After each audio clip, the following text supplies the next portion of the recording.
Hello, and in this video, I want to think about the concept of social networking security, and in particular, fake Facebook accounts. Now, I want you to realize that right now, there are a lot of fake accounts out there that are pretending to be you. And we've got to remember that the Facebook account or your Facebook public profile is just that. It's a public profile that can be seen, and fake profiles can be set up to be just like you. This is often done by bots or automation or AI that's essentially looking at for all accounts across Facebook and going, hey, here is a replica account of the one that we know is existing. Remember, often your profile picture and some of your other pictures might be able to be seen by people or bots, more particularly that can then take those pictures, upload those images, and add them again to the fake account. It's also, depending on your settings, they could also see who your friends are on Facebook and look for friends lists. And if that's the case, then they can take those lists as well and then start trying to manipulate that relationship between you and your friends.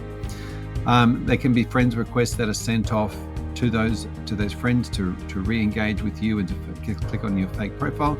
But also the algorithm matching tends to find people that you know or engage with and then suggest additional friend requests. So it could just be a natural algorithm asking you to connect with somebody who you know, but you thought you were connected to, and then maybe you thought you weren't, and so you're reconnecting with them, but you're actually connecting to a fake account.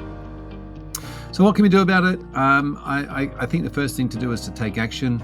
And so dive into working out what we can do about it and what we can do about it immediately.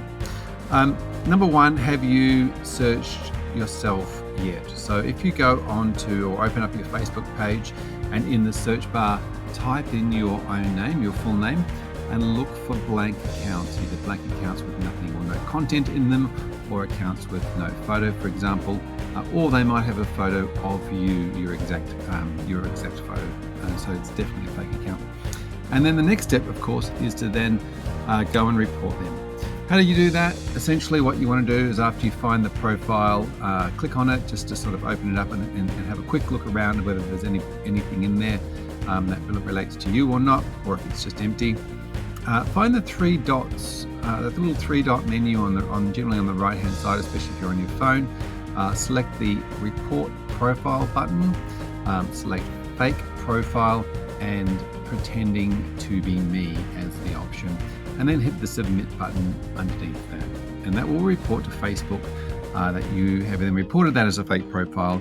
Now that doesn't get removed immediately, it does go into Facebook for reviewing. I would also suggest that that's something that you can do fairly regularly. It's not something that you need to just do once, and those accounts will take some time to be removed. So it's a matter of going and say next month and trying to do it again. But don't stop there, as my next slide tells you. Certainly there's a lot of other things that you can do to protect yourself online when it comes to your Facebook profile. Number one being a long, strong and unique password. It's really about making sure that you don't use the same password for Ticketek, for example, that you do for Facebook, because when Ticketek gets hacked, and it was, and passwords were taken, then it's a matter of going, well, we don't want those passwords to be used to get into our social media account. And once somebody's into your social media account, it's very difficult to then get that profile back. I would also suggest setting up multi-factor authentication using an authentication app.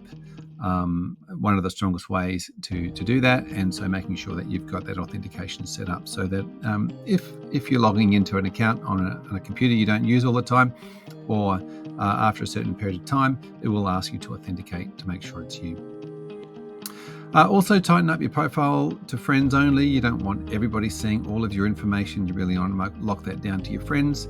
And review your friends list. There are probably acquaintances on there that you haven't seen or spoken to for many, many years, and they might not need to know all of the things that you're doing right now. So you can both cull the long list of friends you've got. It's not about the number of friends, it's about the quality.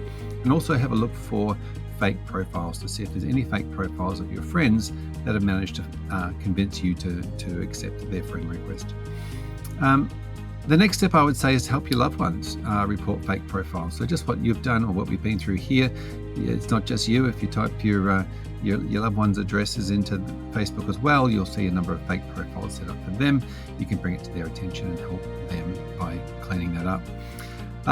My last two tips really are considering what you're posting. If you're going away on holiday, don't post the pics of your holiday snaps while you're on holiday. Wait till you get back. That sort of thing. Just don't let people know too much about all the things that you're doing. And of course, the last tip there being leave your trust radar on at all times. Don't believe everything you read on Facebook, and certainly don't believe everything you read on people's profiles that aren't your friends. Thank you very much for watching this. Stay safe online, everybody, and we'll see you next time.